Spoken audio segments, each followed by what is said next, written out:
In an effort to change the way her mute husband saw her, the girl did something outrageous. She actually showed up at his office and started flirting with him. Even more ridiculous, she kept insisting he talk to her, fully knowing he couldn't speak.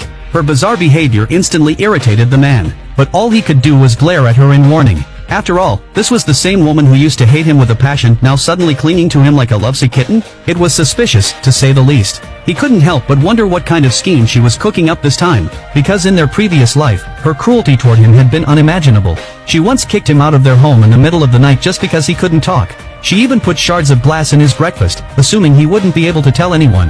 The worst part? She tried to kill him. Luckily, he woke up just in time and her crimes were exposed. His younger brother had her arrested, and she eventually died in prison. But to everyone's shock, she was suddenly back reborn. Now that she had a second chance, regret hit her hard. She remembered every horrible thing she had done to her husband, and vowed to make things right. First on her list? Leave a good impression on him. When she saw her husband sitting on the couch, she was stunned. How had she not realized in her past life how attractive he was? But before she could express her newfound affection, a servant came in to announce a visitor, her so-called best friend, the very person who turned her against her husband in the first place. This time, she saw through the act. Her friend had badmouthed her husband because she was the one who secretly liked him. She wanted them to break up so she could have him for herself. So the girl decided to make a statement, loud and clear. She asked, within earshot, why her friend kept talking trash about her husband. Then, raising her voice dramatically, she declared, "I love my mute husband. At least we don't fight because he doesn't argue back." She finished with a bold claim, marrying him had made her truly happy. But the manipulative friend wasn't giving up. She kept trying to sow discord between the couple until the girl finally kicked her out. When she saw her husband coming downstairs, she hurried over with a glass of water, hoping to win some points. But the man, still wary, thought she was up to something again. He brushed the water away, and it spilled all over his pants. Panicking, the girl rushed to pat him dry, only to make him even more flustered.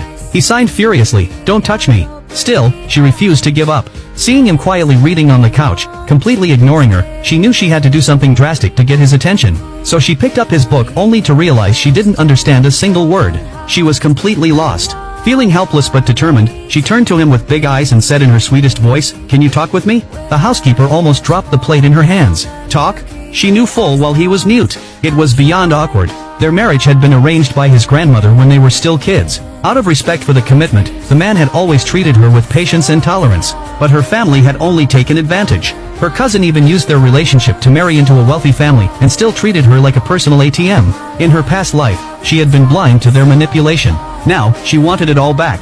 One day, the man and his younger brother happened to pass the dining room and saw her talking to her greedy relatives again. He frowned, assuming it was just more of the same drama. But then, something happened that stunned him. She broke into tears in front of her cousin and sobbed, "He kicked me out. Please, can you at least return the $1 million I gave you?"